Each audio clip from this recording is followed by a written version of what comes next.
Let's try to have another vlog. I'm going on a walk to listen to the Convenience Store Woman, and I thought maybe I can finish it in one go and I can vlog my thoughts about it. I don't really know much about it. I know that it's been pretty popular on BookTube a while ago, and I think that it's about a psychopath. I'm sorry if I never know where to look, but I kind of haven't figured that out yet, filming on my phone. So, let's see. The book is about 3 hours long on audio, and I usually listen to 1.25 to 1.5 speed, depending on the book and the narrator. So it should be doable in one go.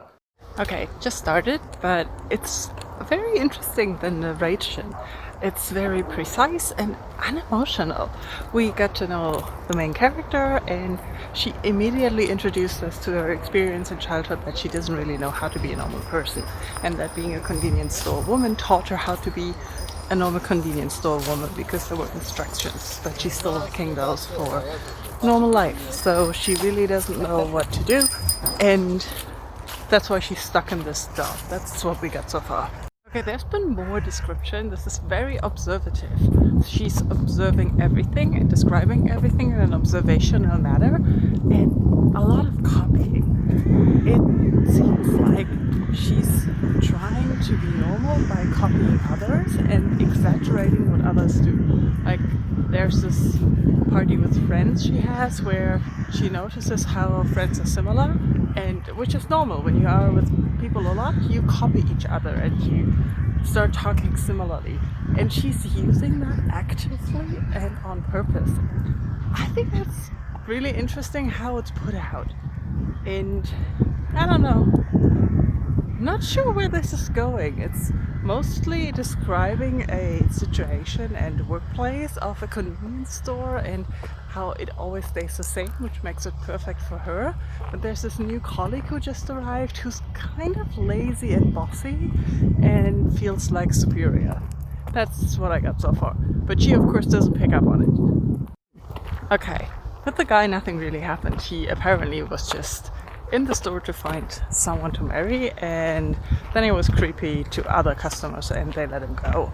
But after that, the convenience store woman went to have a barbecue with all her friends, and they all started in on her how she has to get married because she doesn't really have a job, so she could just get married if she doesn't want to have a job and doesn't have experience. And they were all pressuring her, and that made me more sad than her feeling not normal. But what it led to is to her thinking that she's a foreign object now that needs to be ejected from society or something, and that's why she has to be cured. I don't really know I like this. Okay, that was unexpected. The guy is back, and I think he's a juxtaposition a little bit of how to deal with when you don't fit in society.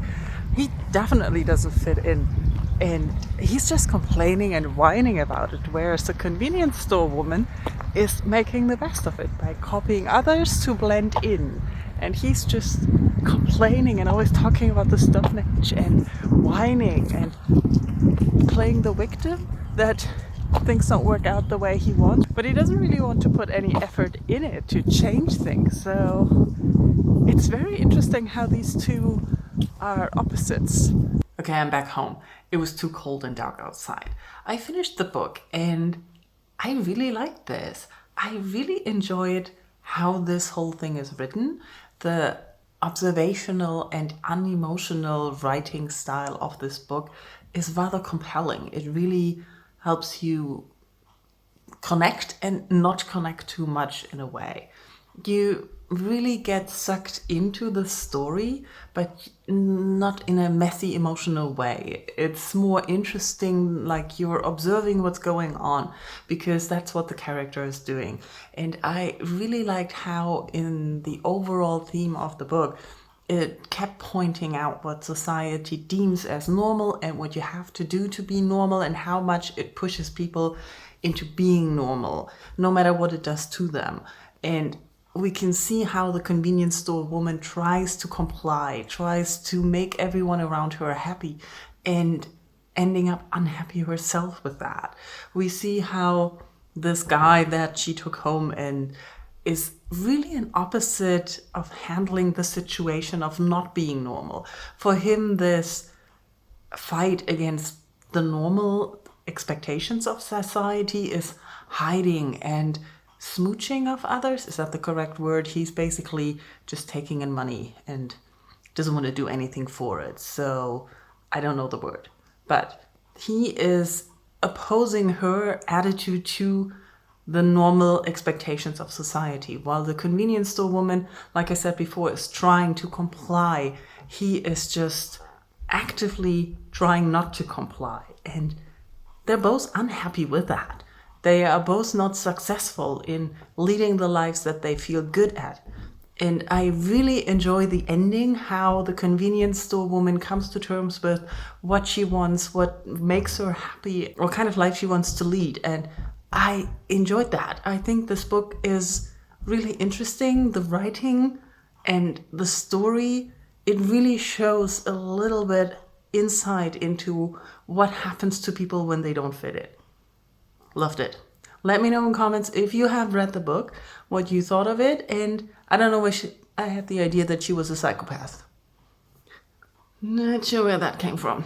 Anyways, let's talk in comments, and thank you for watching. Bye-bye. I hope it's not too blurry and unfocused.